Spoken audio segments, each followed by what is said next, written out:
Right, so this is episode 7 of the Scout Report. Welcome everyone who is listening live or maybe listening again on the actual YouTube channel. We do have a nice playlist where you can go back and watch every different episode where we've got so far a different guest on from episode 2 coming all the way up to episode 7 so far, which is great.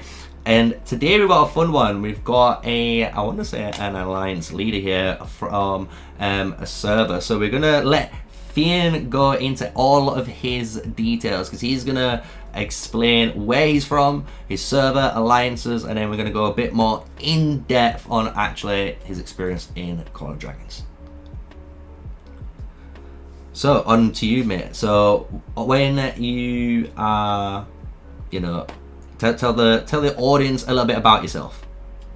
All right, thanks for having me, MrSneakyy. So, my first nickname is Fian. I come from initially server 34, but after change of events, now I'm on server 205. Oh. Under a different nickname, currently known as Rain. Mm-hmm. And what's the alliance you're currently fighting for?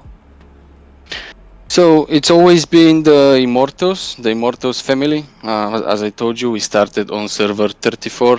Yeah. When the game launched for iPhone, and we managed to unite that server pretty quickly with my friend and a leader. He's called Born to Kill on Discord, also known as Dope Man, our R4 in the Immortals currently. And so on server 34, we managed to unite the server. We beat a project of 5,000 Russians. We beat them pretty quickly. Then we had a different enemy. We beat them as well. But then we got betrayed at the end of the season. Oh. Yes, so we lost that server. It went to almost completely ruined server after that, and what was left of the Immortals, we decided to merge with BDO on server 32 as we were merged with them for season 2. Ah, okay, that's cool. So, okay, let's go into that because you mentioned it. Obviously, you just said the server betrayal, right?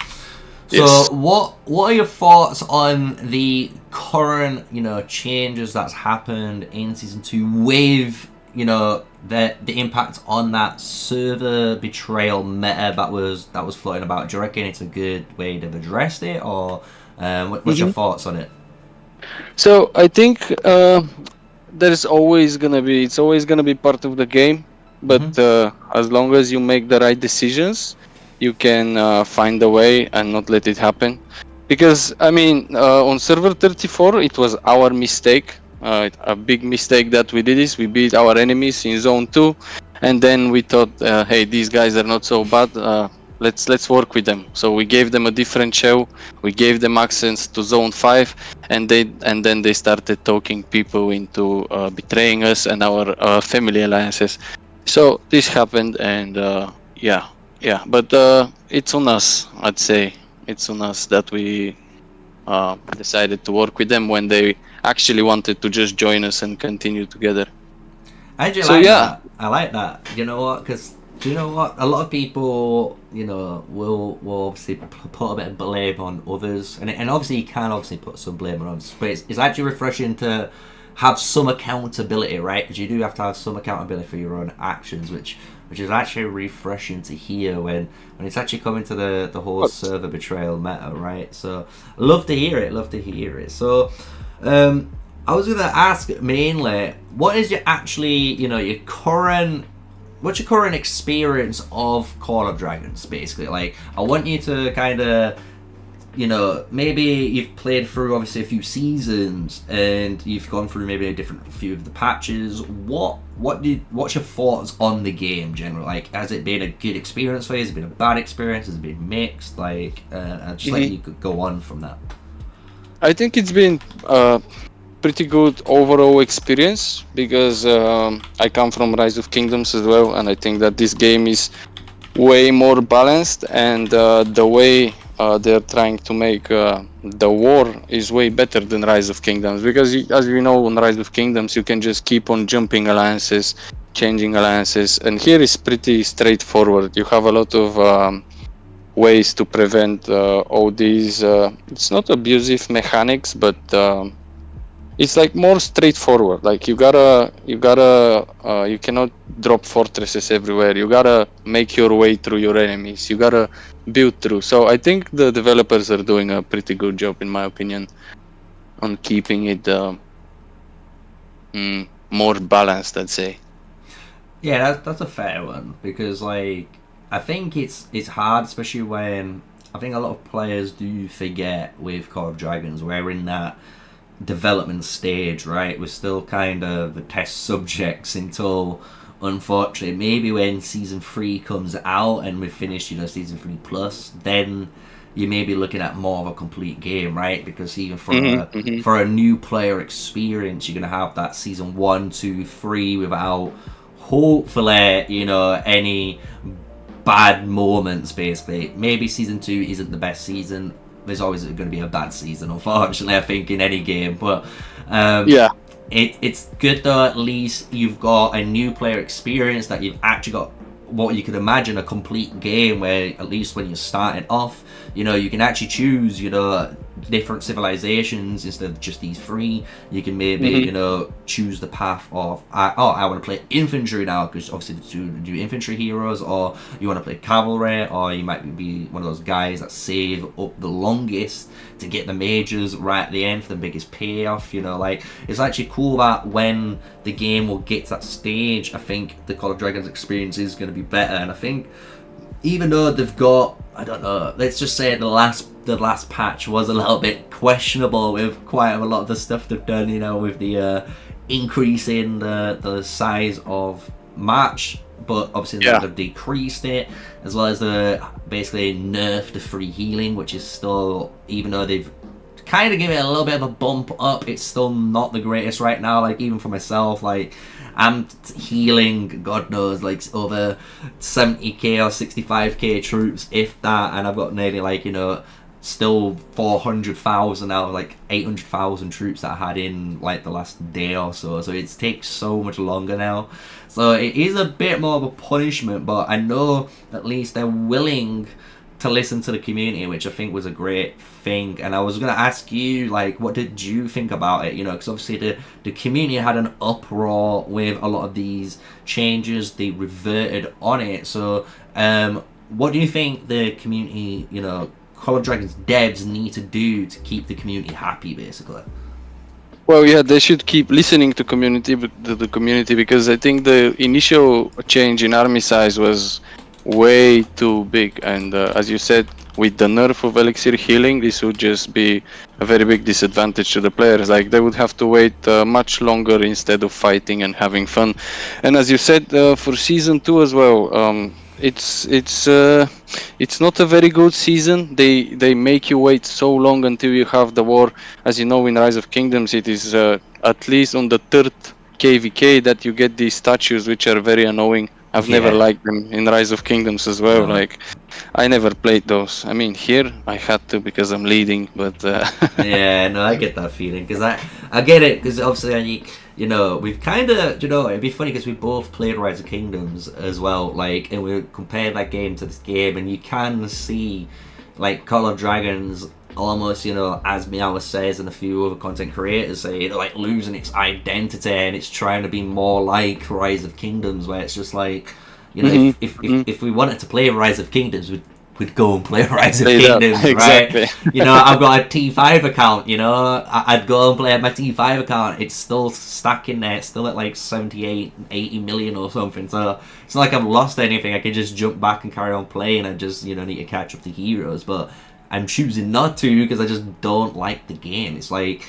I don't like the way the stat system is. It's a bit more boring, it's not like, and even the combat system, just the whole combat system. And I don't get me wrong, I don't mind rallying and garrison. That's kind of like okay, but I can imagine in this game they can just introduce that same rally style mechanic in a better way, right? In their own Call of Dragons way, which would be interesting to see. So I was gonna go with, what would you like to, maybe if you could, I wouldn't say take something from Rise of Kingdoms, but if you could maybe make Call of Dragons go a different way, what would you do to maybe make Call of Dragons go that different route which would satisfy you more than obviously a Rise of Kingdoms player? Remove the statues completely. What else? Like, if you could, okay, so you remove the statues, then what though? Because I like the new idea that they implemented in season 2+ with the teleportation into the different zone to have a fight. It's not a bad idea. It's very good to keep the waiting part of the game until you meet the other alliances for an actual war, to have real battles. So I think this is a good movement, but the statues, that they gotta go. yeah, For sure. yeah. Because I'm not gonna lie, like even for me, I'm just sat there like, do I really need to go here? Because like last season, it was just like I turned up, I didn't do anything, I just got points. And Yeah, I it was away. 30 days. No, not 30, but almost 30 days of just waiting. You're just sitting there. Yeah, like it's not even good. Like I even said it'd be good if, for example, they had the seasonal challenge was a little bit better in just terms of just straight out rewards, because the rewards aren't really that great for the amount of time you need to be pumping in to get those max scores, especially. But I was suggesting, like, why not, and I don't know why they haven't, but why not just add in, like, okay, the runic statue unlocks on this day, and obviously they know which day, because the Proving Ground timer tells you when it unlocks every single time. Why not just have a daily challenge on that day? You know, so on that day when it's unlocked, you can just say, like, if you got so many more kills or so many, you know, much time inside your thing, you know, contested, or, you know, they can make some really cool challenges where at least if you went in and you fought for it, it gave a reason to fight for it, because you were getting some decent rewards as well from the daily side, and then obviously the full seasonal grind at the end. So like, that was the one thing I was suggesting towards if they really wanted to keep it. But like, I don't mind if they got rid of it. Like you said, I suggested one thing which was like a weird like teleportation kind of thing, where like maybe you could, you know, if you won, say, Zone 2, you know, you won Zone 2 in the next area, instead of these spires, which are questionable on their own, but instead of these spires, you could go to these like areas and you could maybe designate an attack time, and then the other enemies that you're attacking, maybe they get like, you know, an alert saying, say like Server 34 is gonna, or Server 205 is gonna launch an invasion in an hour. And what happens is like, you and all of your alliances could send maybe like, obviously like maybe a maximum of like 3 troops, not 5, just so it doesn't like go too insane. But what would happen is maybe you could choose like maybe 3 or 4 random locations, and if you pick one of them, obviously your army's like scattered out in that whole area, so at least you could invade into them and start having at least a little bit of a fight and a little bit of a war, instead of like this one-way farm fest, which is currently going on, right? Exactly. But what I was going to go with into that though is like the PvP though. What is actually your experience with the PvP, like, of the game? Like, do you, you know, what do you enjoy about the PvP of Call of Dragons compared to other games? Well, I've enjoyed everything so far, because it's like way more strategic than like I'm always comparing to Rise of Kingdoms, because here like you have many options. You can take the high ground. You can try to keep them away. All the barricades, they try to block you in. You can like have your whole army. This is what we did on 205. Like, we were blocked in with barricades and we move away from the barricades, and then you start fighting. So there's like a lot more thinking into your war experience and strategy. It's not so straightforward, make a bow, jump in, and just whoever survives, you know? Yeah, I know what you're saying. Because that's the thing when like I was playing Rock especially when I hit like T5, I thought, oh, I've got my T5 now, it's going to be a little bit different, but instead it just makes you play a lot more loose and a little bit more just kind of like, you do what you want because you just get your 5 T5s, and if there's T4 players around you, you just kind of just like walk into them and let them swarm you. You're kind of happy because you're just gonna kill them anyway. Like, and there's nothing to it. You're just kind of watching this, I don't know, this weird touch-to-touch battle system. And the thing is, which like always made me kind of question mark, was the fact that, like, you know, I have an archer unit, but it's not ranged. Like, I never understood that in the game. I kind of obviously just accepted it. I was like, okay, this is part of the game. But then when you play Call of Dragons, like you're saying, you've got the archers and the mages, and they've got the range mechanics. So much better.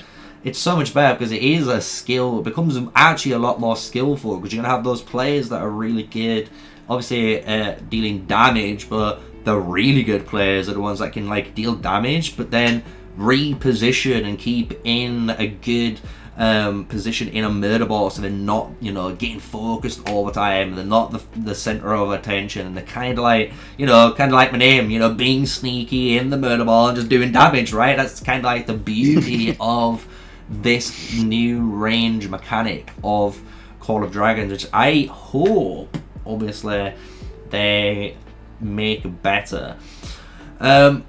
One thing I was gonna go, I know we kind of touched onto it already, was obviously season 2, and obviously we're kind of both in that same boat where we're not enjoying season 2.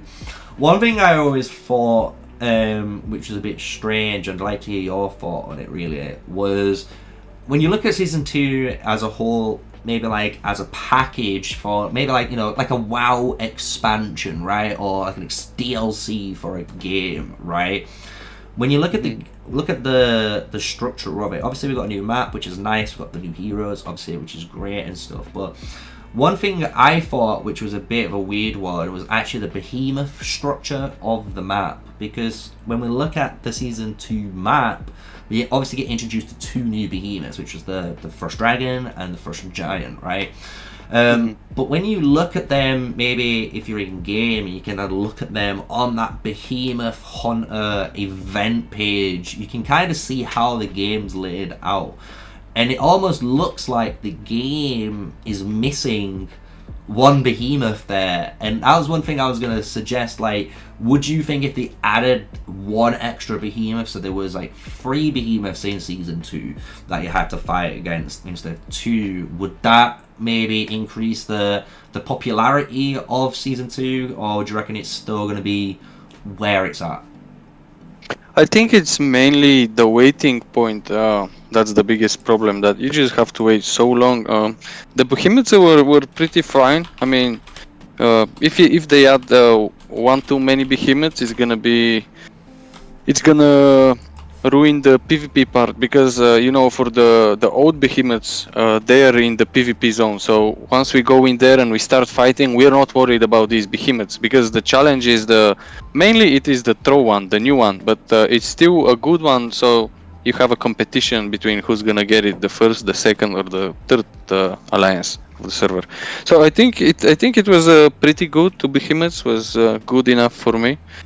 So that we don't get too tired on those mechanics and everything, because, you know, repeating them over and over again, it gets mate, tiring. I'm not gonna lie, I can imagine, I don't know about your server, but you know, our servers played against obviously so many of these behemoths so many times. By now, you would have expected everyone to be able to dodge the bear charge, but it seems the bear is like the hardest thing to conquer for every server at the moment, because they can't dodge one bear charge. And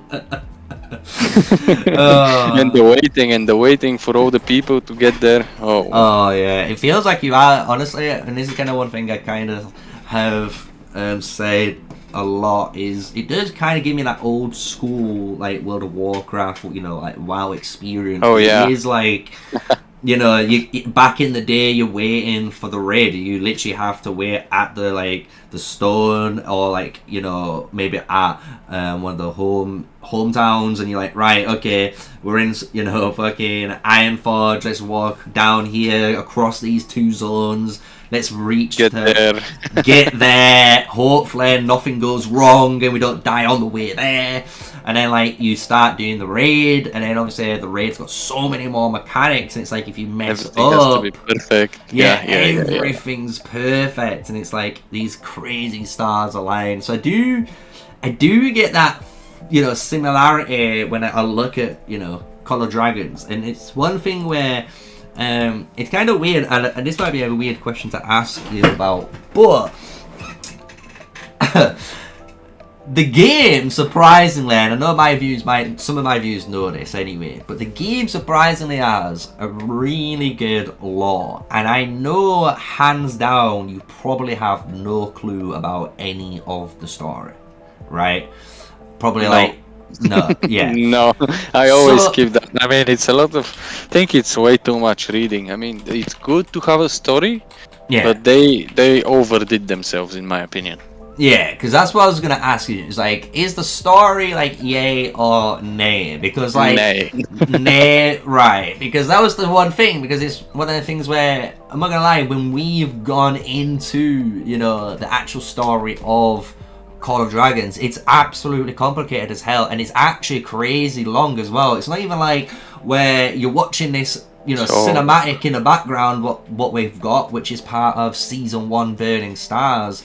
This is literally mid-story, guys. We're in the middle of the story. I'm just saying, like, you know, the story starts out crazy. You know, it's like almost Diablo, where you've got the god of light and the god of darkness fighting against each other, and then something happens, and the next minute Tamaris is born, and all these ancient civilizations are born, and next minute it becomes like literally World of Warcraft, where you've got these 3 races that are separate, and then, as you can see now, they've come together kind of like as a common goal, like they did in like Legion, which I think is one of the DLCs, obviously, for World of Warcraft. So it's kind of like crazy how like they actually have put so much effort into this story, but I don't think they've given either a good representation of it. And I was gonna say, would you like it if maybe, I'm not saying they force you to read stuff, but maybe they had actually some decent cinematics where maybe like when you did complete those story chapters and you claimed those 3 rewards, you know, for the tales, maybe once you did that, it was actually a really decent cinematic that told you about what was actually going on, you know, instead of reading. Like, do you think that would be a better approach to players, so they don't obviously feel like, okay, I'm reading, because obviously they prefer to probably watch something over that? Yeah, I mean, if I want to read the book, I'll just go read the book, because all the dialogues between the characters, you cannot read all of it. I mean, I don't have time for all that. I have to click like, I don't know, 50 times just to skip the dialogue. Imagine reading it as well. no chance to have time for that. And like, I'm a leader of an alliance, so I lead 3 alliances currently, so I barely have any time for the story. But I completely agree. If they made the dialogue a little bit less and more cinematic videos, maybe it would have been a lot better. I would have known a lot more from the story.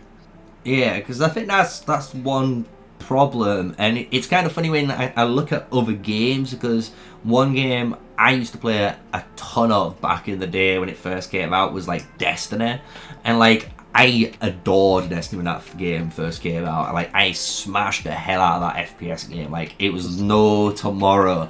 But it kind of suffered the same thing where I remember, like, I didn't really kind of understand, I'm not gonna lie, the story of like a lot of the things in the game. But then I remember one time I was like on my way to a Comic-Con in London, and I'm on the train and I'm reading basically the lore of just one of the weapons, like one of my favorite weapons in, but it was like one of the most interesting stories I've ever read. And it was one of the things where I felt like Call of Dragons has the same problem, where it's hiding actually all the good stories in all of this weird like codex book, where it's like hidden in the back, you know, it's like on the dust shelves collecting dust, you know, which I think is and a shame because, like I say, I think honestly when my viewers have, and I think some of the guys that are watching right now, they've been on other streams. They've talked about it and they actually love the lore when they know what the lore is about. So it'd be interesting to see if maybe the devs might take this and maybe change the approach and put the more cinematic areas in so you can understand what's going on throughout the season, not just like you have a cinematic at the start, good to go boys, good to go, right. So I just fight it out now. yeah. So as you said, you are an alliance leader, right? And you're an alliance leader for 3 Yes. alliances. So what I wanted to go into is basically maybe tell the guys that are watching and stuff like the life of an alliance leader. Maybe give them a little I wouldn't say a 24-hour breakdown, but what I'm saying, like give them a little taste on like how brutal actually leadership can be when you're in this game. So first, your girlfriend or wife is going to be very mad at you all the time. She's gonna roll her eyes non-stop every time she sees you. Second of all, it's something like a mini company. I mean, it's for me, it's like I have my own company that doesn't pay me anything, and I'm a slave to all my to all my players. I love it. I love how they put. Honestly, I'm just reading in chat. Oh, they were just talking about how some of the story is really cool. But yeah, no, I love the fact that it's true though, because like I say, I did in the beginning of my channel, like, and this is going back to the veteran viewers. It's like I had a lot of my content was actually more like a blog where I was actually obviously doing a little bit of guides and stuff. But I was actually like telling you day by day, okay, I was doing this is what I'll be doing, because I was running an alliance back then, so I know exactly how it feels. It is, man, like I would remember finishing work, going home, thinking, do you know what, I can quickly maybe record 2 hours of a video. Nope, it didn't happen because I was on Discord for like 3 or 4 hours just talking and sorting stuff out and getting everything ready. Like, It's insane how much time it is as an alliance leader in Call of Dragons, right? Yeah, it's like a second job. If I finish my own job with all my meetings, and then I go into other meetings in the game.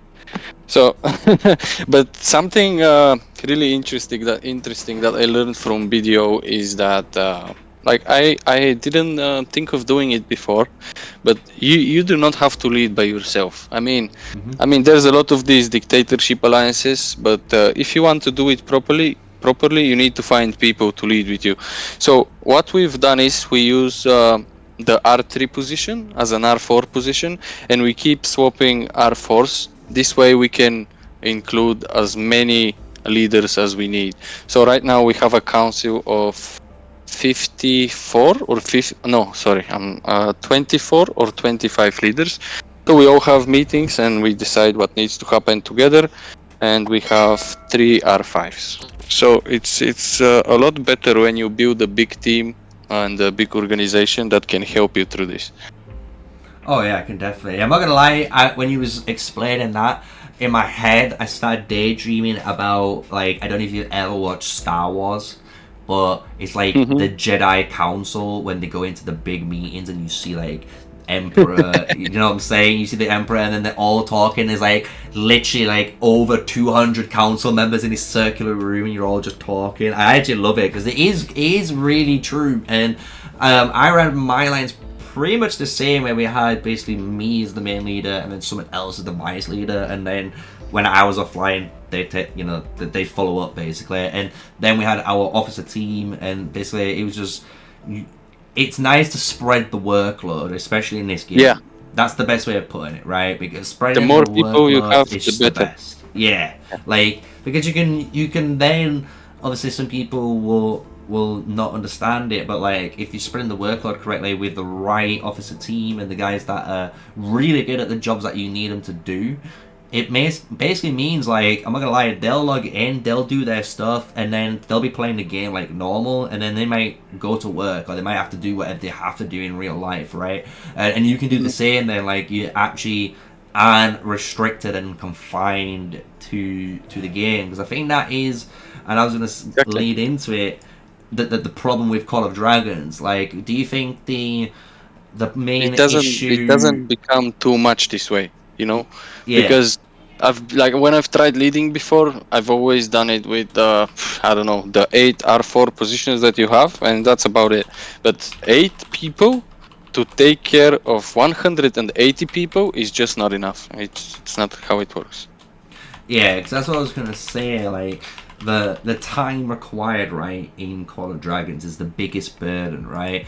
So, what would you like to see maybe in Call of Dragons to maybe lessen that burden? Because obviously that's the big thing, right? Because no matter what you do, or you compare Call of Dragons to any other game, just the amount of time you need to be playing this game, it is going to be like your main game. Like, if you play RuneScape, you play, you know, you like, can't play anything else. yeah, you can't play anything else. This is like your game. This is the thing you play properly. Maybe you may have a game, I don't know, like, I have my own, like, Rainbow Six Siege, where maybe I've done Call of Dragons, I'll quickly go and shoot, like, two free games quickly and then come off, you know what I'm saying? But, like, that's what I'm saying, you have your main game. I think this is what a lot of people don't realise when it comes to Call of Dragons. So what do you think they could do maybe just to kind of lessen that burden on players? Well, I don't think players have such a burden, but on leaders, leaders do. But I think also it is good as it is, because that's what makes it interesting. The always changing mechanics, the always different strategies that you have to make. So if you want to be good, you have to put time into it, and that's about it. Like, there's no other way around it. I like that. I'm not gonna lie, I like that, because that is something that I was speaking to another content creator about, and they was asking me about it, and I said, I'm not being funny, but if you were in a really good leadership team and they're on top of the ball, every reset that happens, someone's on. So if something happens, they can adapt and change on the fly. They're not sleeping, because that's what catches you out. And the people that sleep and got caught out are the ones that generally are the ones that have got complaints about it, right? Compared to the ones that have, you know, put in the time, they've put in the effort, they've prepped, they've done all the things they could do, and then maybe, like, you know, their plans was to attack in 4 days, but something happened and then you can attack in a day earlier. You know what I'm saying? Like, something can happen and your plans will change on the fly, but you have to be able to take that opportunity, which I think, as you can tell, like, good leaders should be able to recognize, right?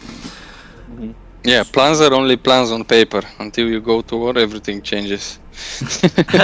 So when it comes to war, I was gonna go, with war, let's talk about a bit of war. What's some of the fun wars you've been a part of so far in, like, Call of Dragons? Like, so I've been in a lot of wars so far. Like, we can talk about the BDO one and the dragons, but that's gonna be too long, and everyone already knows that story. I was right in the middle of it with my R4s from the Immortals. Then we moved to a different project, but I'd prefer to talk on my current server, where your previous guest Meliodas is as well. He's a very nice guy. Yeah. I hope we managed to find a way to work together. And shout out to him. He's a very cool guy. He's been a very nice competitor, and their alliance as well. So far this season, they gave us a big run for our money, because in Zone 2, where the Witch and the Hydra is, we had a plan, because we come from Menogat, we wanted to put the fortress on the edge so that they cannot go through. So we reached first on the choke point, and then we waited.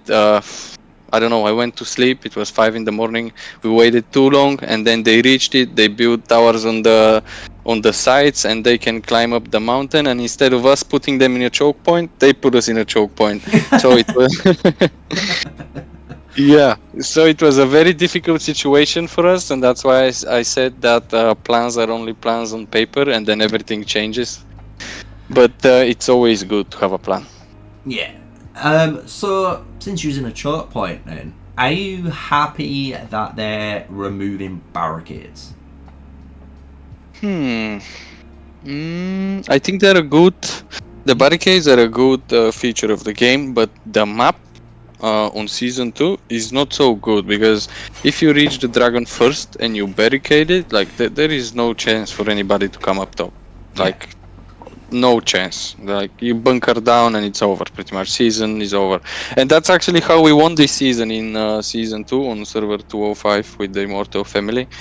One of our war generals noticed that the fortifications give you more health on the towers. So this means that you would build slower. His name is Nyako, by the way. So this means that you will build your towers slower. And from the start of the season, we didn't upgrade this technology for the whole season. We left it on the first level, Yep. and both our enemies, HVC and KSG, the top 2 and top 3 clans, they upgraded it.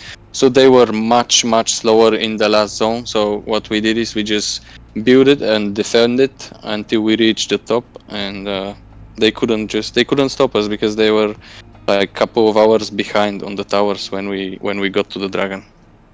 Yeah, because that's the one issue, and I know you're not the only guys, obviously, that have had to deal with it. I think it's been an issue everywhere, where honestly, I think that mechanic itself is a weird one. It makes sense on paper, right? Because if you technically upgraded your tower, obviously some people would argue, yeah, it should take a little bit longer than someone who hasn't upgraded the tower. Like, it makes sense on paper. But then when it comes into the actual gameplay, like when you were saying, like it's such an actual massive impact, because players don't realize, maybe a normal casual player that just, you know, turns on the game, has a little bit of fun, they don't realize the impact of like the actual build speed advantage your alliance gains, and that build speed advantage is the like key to success, and that's what makes you win, right? That's why people ask you, make sure you've got that level 60 potion of vigor already. We don't care.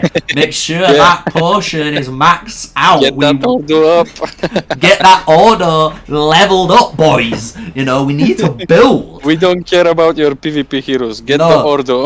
Yeah, like one thing, get order up, you're good to go. You know what I'm saying? So I love the fact that like that is kind of like the meme in the meta, but it's crazy how it works, right? Though it is crazy how the fact that you're able to just build quicker just because you didn't do attack.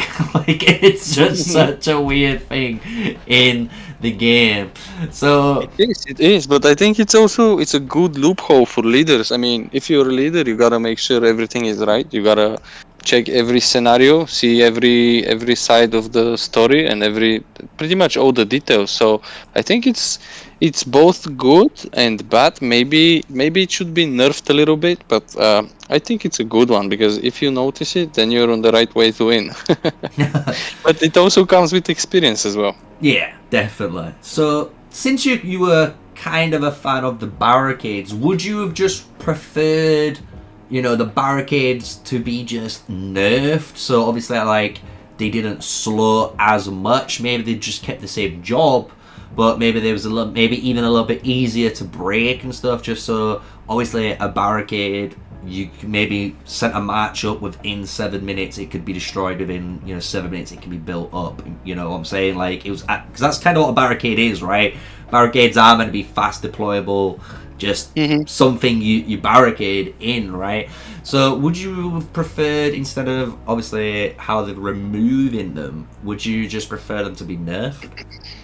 The way they could nerf it is probably just removing the level 6 one, and I think the barricades are pretty good as they are right now, but they should remove all those choke points. Like the season 2 map is all about choke points. Like there is one zone in the whole map where there is no choke points, and that's, I don't know. I mean, with barricades and choke points, it kind of breaks the game a little bit. You cannot you cannot go through some zones. If they barricade, you're done for. So I think they are good, but it should be less choke points. Like on a wide map, it should be way better. Yeah, because it is weird how it is just choke point after choke point. Even like to get to the main plateau, most alliances, especially on the outer skirts, still are in massive choke points, and it feels really claustrophobic. You know, it's very tight where you're not really getting much teleport space either. Where it's just like, what's the point? Like everyone else has got, especially in the middle, which you can see in the brand new map in the Season 2 Plus map changes. Like if you're in the the center side and not on the outer rims, you've got actually open land, so you're gonna have more obviously seas teleport on territory, which is again another advantage in there. Do you think the turrets are going to impact this season? Because I've had a mixture of different things. I personally don't like them myself. I don't like them either. I mean, have you found any use for them? It's like they wanted to do something about it because they remove one feature and add something else, but I don't know. They just didn't think enough into it, and I think that the first map of the game was very well done. And I'm actually very annoyed that the servers after, I'm not sure which server, but on server 34 we had season 1, then season 1 plus, and now the new servers, they don't have that. They just have season 1 and they go straight to season 2 into the new bad map that wasn't really worked out very well. So I think if they started the game like this, they should have kept it as it is, and all servers should have gone through season 1 plus, because I think season 1 plus was the best season in the game so far. Yeah, because that's the one thing that it's kind of hard for me, and this is like kind of now coming from my perspective as a content creator. It was hard for me to try and explain this to you guys, right? As like viewers and players, because when I played the game, there was only season 1, and then they got season 1 plus, and then it was like, okay, so for players, you guys, you're gonna be playing season 1 and then season 1 plus, and that's how everyone knew of it. And then season 2 came, so it made sense. It was like, okay, we had season 1, you went through season 1 plus where the map changed and something happened maybe story wise for that, then you went into season 2, but then they just got rid of it, so it was just season 1. So your season 1 experience now is the exact same season 1 plus, right? So you don't get that double up of rewards, you don't get the double up of even just like the learning experience as well on raids, PvP, events and stuff like that. So I do agree with it. It's a bit weird how they've done it. I understand this is kind of like their, obviously, sadly their development formula where they did this even in Rise of Kingdoms, but I'm hoping with season 3, obviously we're meant to be introduced to a new race, which is going to be interesting again. But what would you like to see then? Would you prefer them basically to kind of go back to the older map where instead of it being like, obviously, I'm not saying like obviously being all snowy like this map is, but would you prefer it being a lot more open terrain base? So maybe it is going to have to be kind of like a desert plateau, like... Yeah, that would be really nice. I think that an open terrain map like the first one is the best one, because like the wars are way better this way. And one more thing, my guys just found out that I'm on the stream. I know, I've seen the chat's been going joining in. Again, guys, if you've just tuned in, if you want to ask anything in the chat, just ask away, and if I can try and fit it in, maybe at the end we'll do a little Q&A. We'll whack them in, since we're having a good time so far on this Scout Report podcast. So I'm seeing someone say like open fields and mountains, which would be great as well. So if we were gonna, let's keep talking about season 3. Let's get our kind of tinfoil hats on and make this kind of a little bit more of a special episode compared to others, because obviously we can keep in reality, and that's a bit boring, right? Or we can get our tinfoil hats and get the conspiracies out there, and that's when things get interesting, right? So if we were going to go for season 3 then, right, what would you like? Obviously we've gone over the map, right? they said in the next set of heroes, obviously they're going to be mage heroes, right? They basically as well have also said in, I believe, the Cologne Q&A, the Call of Dragons devs stated that these mage heroes were going to work completely different to what we've seen so far, right? So what would you like to see the mage hero do? I haven't read much about that, but I was told that one of them would be flying. Yeah. I'm not sure. I think I've heard similar. I heard similar about, I think one might be a flying mage, maybe one's a normal mage. But let's just say we don't have to go for the full kit, right? We don't have to go for the full kit because that's a bit crazy for anyone, right? But let's say if you could just say a mage skill 1, right? You could pick any skill 1. It could be a damage skill. It could be anything that you would like to see in the game that might be not already in. What would you like to see on a mage hero? Oof, I don't know. I really don't know about this. I mean, I think it's the developer's part to make those ideas and those hero skills and all that, but I'm just focused on the game. What do you think? Oh, good. Well, I honestly am waiting for and it's kind of going to be interesting, for one of the newer archangels. So, we kind of know in the lore that there's kind of these like 5 almost like angels of order, if you want to call them. Fear, as you guys play with, she's one of them. She's the angel of law.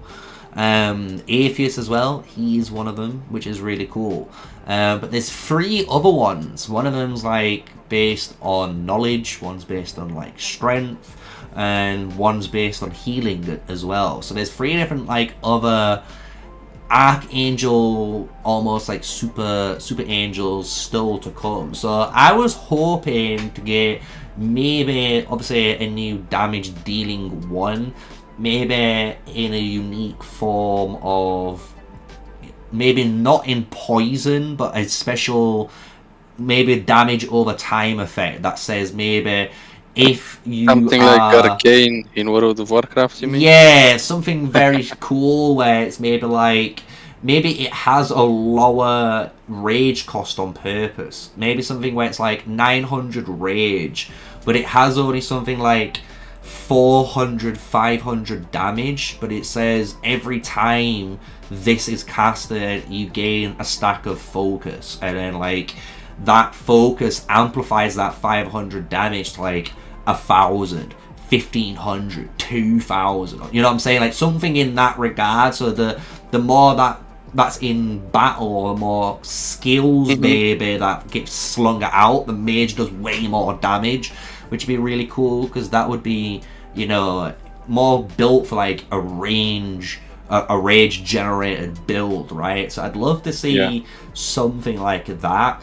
Or I think Yaku gave a really good idea in the chat. He's one of my R4s. He said if mages could choose skills among a list to be more versatile, so there could be like a couple of skills that you decide to go with, and everyone could choose a different one on a like the new hero or something like this. This would be interesting to see. Yeah, Like I said that to the whole game.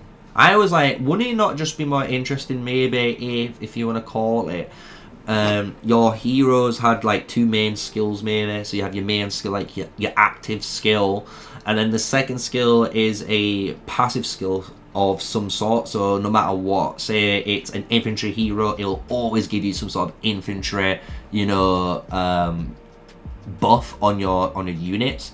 But then for like skill 3 and 4, wouldn't it just be better if you had like a list to choose from, and that list was determined by the talents, you know, because you have the PvP talent tree, the mobility tree, and like obviously the infantry tree. It'd be cool that you could have like different skills as well assigned to those specific talent trees. So when you make a hero, skills 3 and 4 could be anyone, you know, any skills from those 3 branches too, which like actually empowers the you know, march even further and gives it more uniqueness too, right? Because then you're not you're not burdened with maybe like a Goresh like I am, and and I have a fourth skill that's useless, right? Because it's a garrison rallying based skill. I don't need that. I'd rather have something I could use. So it'd be really cool that I could change that out for something else. So I do like that idea. What you said is a good one. We kind of suggested something similar to that, as you can tell. I can see in the guys in chat having a little bit of a bit of banter in there. So in the current, I was going to say, what server are you from? Sorry, I'm originally from server 4. I'm currently in server 1. That's like my home. I play in TA and TM. That's like my alliances we play in.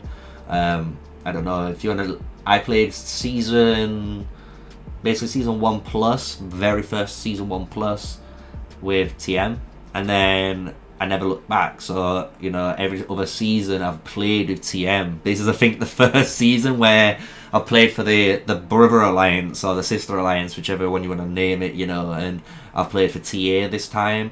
So it's interesting. For me, because I've kind of like lived through it all, like I've kind of been from the beginning of the game. I've seen how ruthless it can be, and the funny thing is I've seen how rewarding the game could have been as well, which is even more upsetting, because I'm not gonna lie, I reckon there were certain things that would upset players that like I had the opportunity to be a part of, that like if it was in the game, I don't think it would have changed much for the free-to-play player, low spender experience. It actually probably would help them a lot.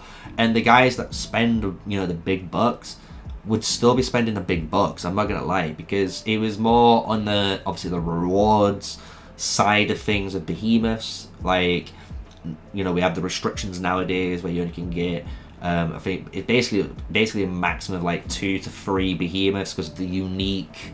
you need to get a unique different buff to get the first occupational reward. If you get 2 of the same buff, you don't get it.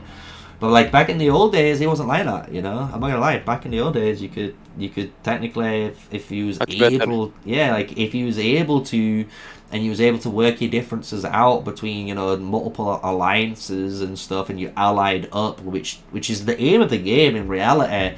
You might have been struggling, maybe I was struggling on the Hydra, but I could have asked you to jump in with some of your boys, and you guys could have jumped in and helped me kill the Hydra and still got the first occupational rewards no matter what, right? Which was great for everyone, and I thought that was a great feature that they kind of got rid of. So hopefully with maybe more events, right? They need way more events in the game that can suffice for all of that. So I was gonna say, have you got anything you want to go into? Have you got anything you want to talk about?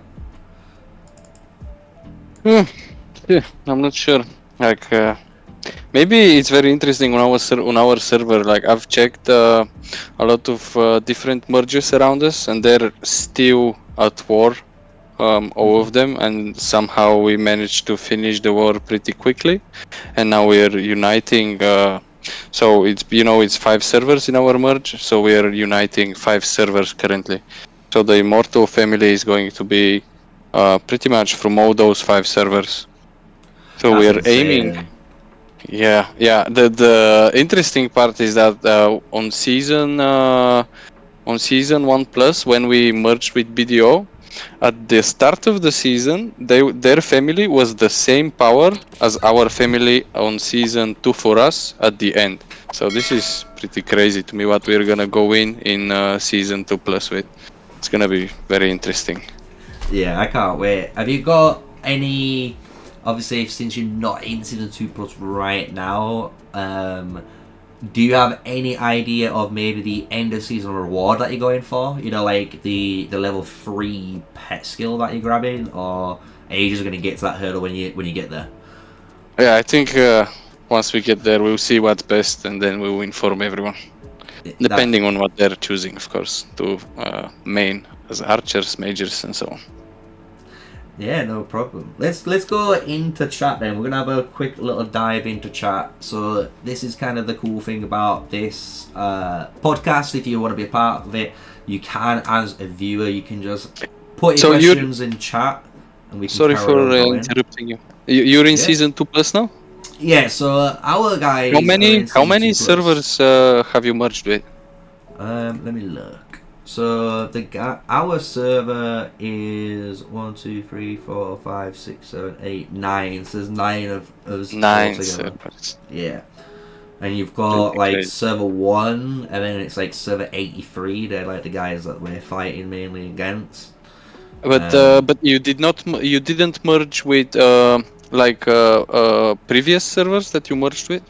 No, I didn't see it. The only one that we might have got were 9 potentially, but apart from that, no. Everything we got here were new servers. So our division lineup for our season 2 plus was us server 1, then there's server 9, server 33, 38, 56, 63, 67, 80, Yeah. and 83. So it was It's a really big spread difference compared to before. But it's very interesting because I'm getting the same on my previous main account. Because after BDO, we moved with some BDO R Force and Dragons R Force and IK R Force.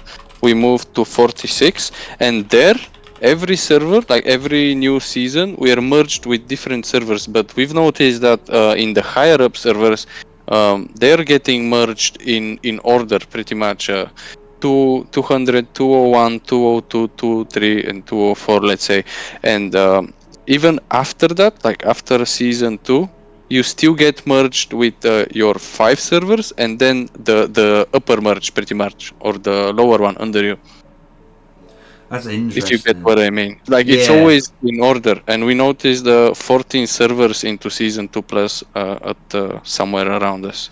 yeah, because we knew like the way, or we was thinking how they're gonna do this, because obviously us guys in server 1 are kind of like technically like, or server 1 to 4 are all super ahead because of just playtime compared to everyone else. Yeah.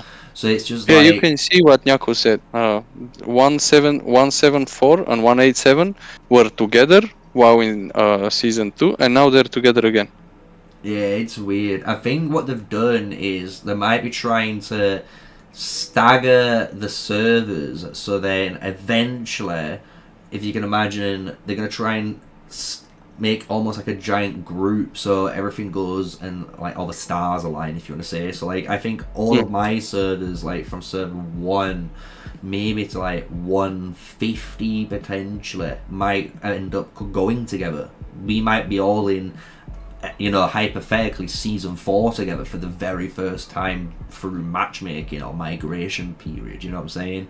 And Yeah, then, I've heard of this as well, but I don't like this idea. I think it should be randomized. Like you should go against. I mean, not every time, but at least almost every season you should go against different servers. You think it kind of yeah, I breaks the agree. point a little bit, going with Yeah, I the same agree. servers again and again.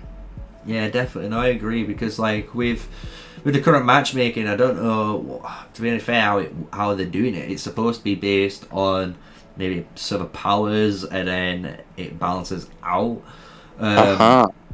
But again, like, how is that gonna work in the long run? Because in the long run, there's gonna be certain alliances or servers that are gonna be just generally stronger than all the rest. So Exactly. in theory, they will most likely see each other. Maybe not see each other straight away. They might go, you know, they might have a season off. You know, they might have a season break away from each other and have a holiday. And then the next season, they're back at it again. You know, it's like nothing's changed. So I don't know. We've always been discussing this. I think this is one hot topic about Call of Dragons. It's like the matchmaking system, because it's not even just in, you know, the divisions, right? Even Roots of War, let's just be real. Like even down to Roots of War matchmaking, some of that is still question markable. You know, like you're looking at it with raised eyebrows. Like, is this actually my opponent? Like, there's no way this is who I'm supposed to be fighting this week, right? Yeah. So I think it might be just one of them things where at the moment what they might be trying to do personally is obviously, and I hate to say it, like just try to make the game work, like with gameplay, with events and heroes. And then once I've got that, you know, like all the stuff that you're supposed to do, then they're gonna like fix matchmaking and all these like actual, you know, big issues, because they've got the content there to keep you playing now. So then when they do fix it, it's like the actual experience it should be. So it is an interesting one with the Call of Dragons journey, I'm not gonna lie, because for me it's been a crazy one. You know, I've seen things disappear from the game and reintroduce into the game, you know. Like Nico's fourth skill has normal attack and attack speed originally, basically. Like now it has normal attack and counter attack damage. Before it had attack speed and counter attack damage, and attack speed was a special new trait they brought out for Nico, and that's what made him originally one of the best heroes in the entire game. But then they saw how powerful it were and got rid of it and gave him normal attack damage, and then they reworked it, as everyone knows today, as rapid fire, and rapid fire is on Syndron. So it's interesting that we've seen things come into the game, it's clearly not worked in the you know, the way they intended, and they are willing to take it out, hopefully fix it and put it back in. So yeah, they're testing everything right now. Definitely. Still working it out what would be best, but yeah, because I've heard of this idea, like when I started playing the game, that their initial idea was that every merger, it would keep getting bigger and bigger, you know, with the same alliances but more, and adding more to it until it gets to, like, I don't know how many servers, but I think this breaks the game, because many people will just quit and stop playing because it's the same people you meet over and over. So I think they're testing it right now in the higher servers. They're testing if this is working out, while the early servers, they're getting the matchmaking that is supposed to be everywhere. Mm-hmm.